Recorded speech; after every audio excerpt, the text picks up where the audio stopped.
bisa cerita kasus tentang AJB 1 sampai AJB 2. Sebenarnya apa yang terjadi di perusahaannya? Nah, sebenarnya kayak gini. Jadi kami ini kan karyawan lama dari AJB Agra Budi Jasa Bersama yang berdomisili di Jalan Beringin Jaya nomor 11, Jalan Senebuk Johan Pahlawan. Memang waktu itu izinnya itu yang diurus sama oleh Herian Saputra, AK dan SE dan AK. Itu kan yang menguruskan izin AJB pertama ini, PT Agra Budi Jasa Bersama ini, beliau itulah yang ngurusin sampai keluar izin produksi sampai keluar izin produksi.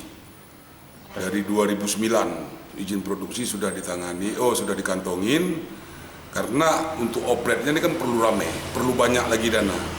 Pak Herian Saputra ini kerjasamalah dengan HMS. HMS itu punya Antoni Salim.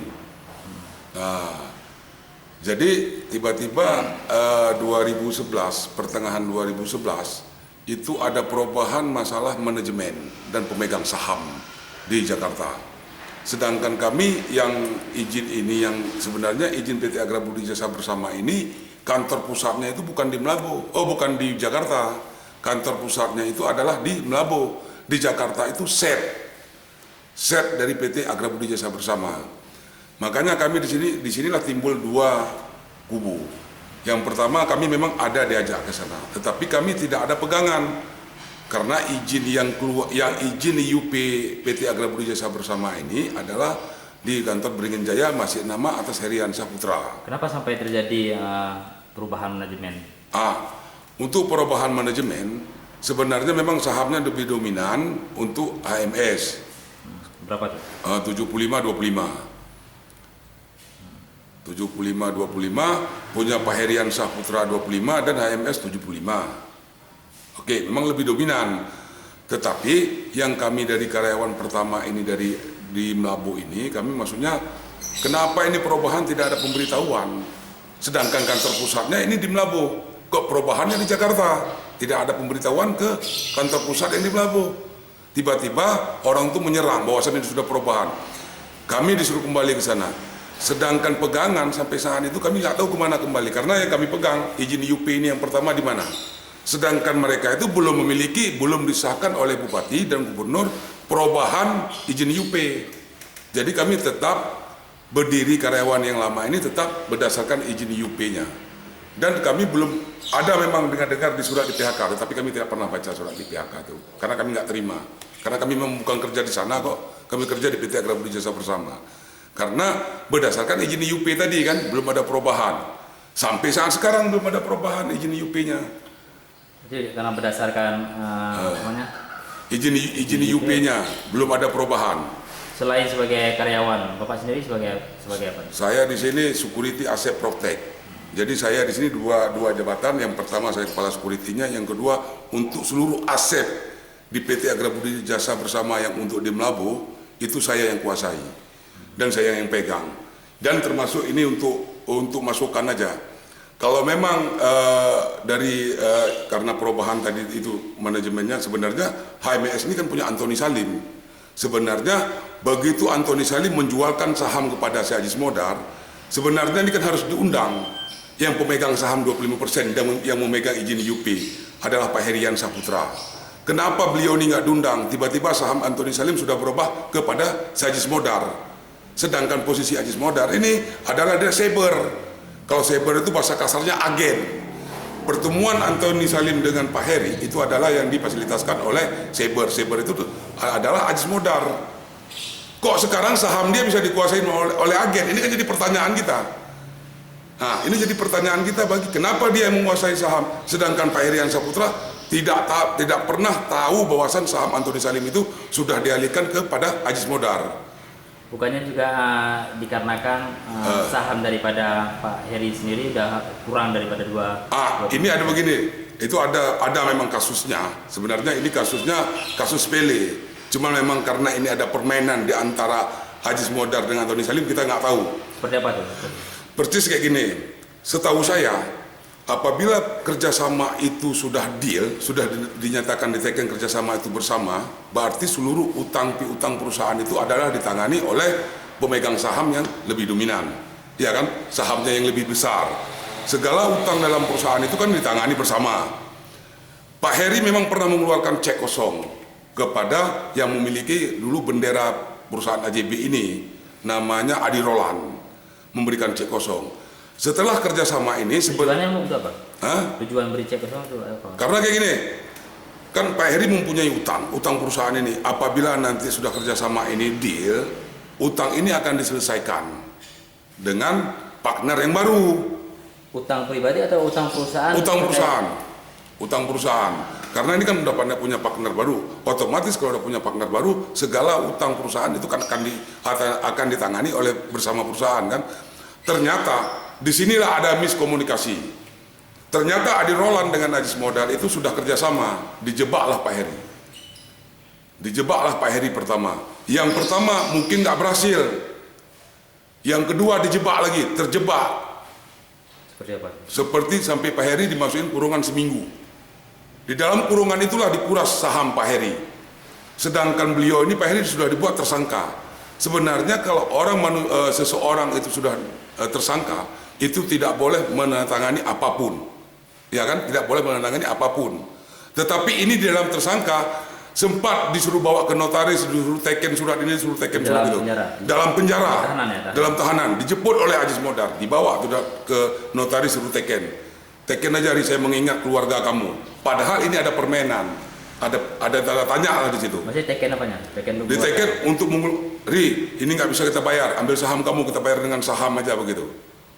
Nah inilah terjadi, makanya saham Pak Heri dari 25% sampai tinggal 13%. Ketika Pak Heri dijadi tersangka dengan kasus cek kosong, di dalam tahanan dipaksa menandatangani untuk bisa keluar gitu ya? Bukan bisa keluar, malah untuk menyelesaikan ini Pak Heri dibawa ke notaris ini, dibawa ke notaris itu, dibawa suruh tanda tangan apa yang suruh tangani, biar kamu bisa cepat selesai katanya. Itu masa udah dari tersangka kan? Masih dalam sel, tapi Ajis Modal yang jemput dibawa ini biar selesai katanya. Sebenarnya kalau sudah tersangka kan tidak boleh, jangankan untuk tanda tangani suatu kuasa, HP aja kita nggak boleh bawa ke dalam tahanan kan. Ini kan jadi tanda tanya. Inilah terkuraslah saham Pak Heri dari 25% tinggal 13%. Oke, yang 5%. Pak Heri punya notaris dengan si Ajis Modal 5%. Apabila sudah produksi saham Pak Heri yang 25% akan diberikan untuk Ajis Modal. Begitu toh. Nah, Pak Heri 75, HMS 25 Pak Heri. Herian Saputra. Apabila deal kerjasama ini dan sudah produksi, Pak Heri akan melepas saham dengan cuma-cuma 5% untuk Ajis Modal. Apabila sudah produksi, ternyata yang 5% itu pun sekaligus diambilnya. Makanya tinggallah saham Pak Heri 13%. Sedangkan di dalam notaris, apabila sudah produksi, baru boleh diambil saham Pak Heri 5%. Akan diberi cuma-cuma kepada Ajis Modal. Ternyata kesempatan dia di dalam tahanan itulah diambilnya saham Pak Heri lagi. Jadi ternyata sekarang tinggallah 13% saham Pak Heri. Nah, kaitannya dengan karyawan yang 43 ini yang di PHK ini kenapa? Nah, sebenarnya kalau kami itu sampai saat sekarang kami belum pernah menerima surat di PHK. Karena kenapa? Karena kami tidak menunduk kepada perusahaan kepada yang baru ini, si Saber ini, si Ajis Modal ini, si Saber. Karena begini, izin UP itu yang jelas itu masih di Jalan Beringin Jaya nomor 11 Senebuk Jalan Palawan. Itu kantor pusat AJB, bukan di Jakarta. Tapi kantor pusatnya itu dalam izin UP, ini masih ada. Ini jelas di sini, jelas semuanya sini. Jadi kalau memang mereka itu memang bilang sudah pindah kantor, coba tanya izin UP-nya sudah disahkan oleh bupati apa belum. Dan kemarin itu anak-anak ke sana sempat ngomong, masalah perusahaan ini nggak ada urusan bupati. Sebenarnya itu salah mereka. Itu sebenarnya nggak boleh. Semua kekuasaan di Aceh Barat ini adalah bupati, bukan presiden. Karena bupati ini kepala pemerintahan. Tapi mereka sempat lantur kemarin itu, perusahaan ini tidak ada urusan dengan bupati. Nah, ini logikanya bupati kan nggak loyal dia kepada daerah. Nah.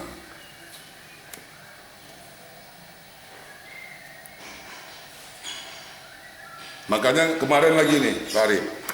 Oke, kata orang tuh pesangon sudah dibayar. Karena di dalam statusnya PHK. Ternyata orang tuh anak-anak tuh kemarin ada sekitar 6 orang yang untuk ngambil pesangon itu mungkin maklum lah kita, anak-anak tuh mungkin buta huruf, pendidikannya nggak ada. itu ada suatu surat yang disuruh teken. Menyatakan di surat itu bahwasan orang itu mundur diri, bukan di PHK. Nah, ini kan ada rancu di sini berarti. Sedangkan orang itu bilang di PHK. Kenapa begitu dikasih cek itu malah disuruh teken suatu surat di atas materai itu menyatakan mundur diri. Ini apa nih? Kan tanda tanya kita, apa maksudnya? Ya, kalau memang di PHK, hitunglah pesangonnya secara di PHK sebelah pihak. Kenapa cuma 3 bulan dibayar gaji? Setelah itu ada di belakang itu ada undang-undangnya, teken surat pernyataan mundurkan diri sendiri. Nah, ini kan ada pertanyaan, apa nih maksud mereka? Nah, selama surat di PHK itu karyawan yang 43 ini terima gajinya dari mana? Selama 2 tahun 6 bulan. Jadi hitungan PHK kan 2011. November 2012 ya? 2011. 2012. 2011 katanya. Iyalah, 2011 ya. 2012. 2012. Oke, Desember 2012 sudah di PHK. Nah, Pak Heri ini, saya yang mewakili Pak Heri, itu dia karena merasa beban moral kepada anak-anak ini karena beliau itu tahu harga diri orang.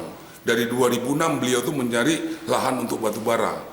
Jadi beliau itu selama dari 2012 itu di PHK, itu beliau itu dengan dana pribadi mengeluarkan untuk menggajikan seluruh karyawan 44 orang di Aceh Barat. Dengan dana pribadi, bukan dana perusahaan. Itu kurang lebih 6,32 M.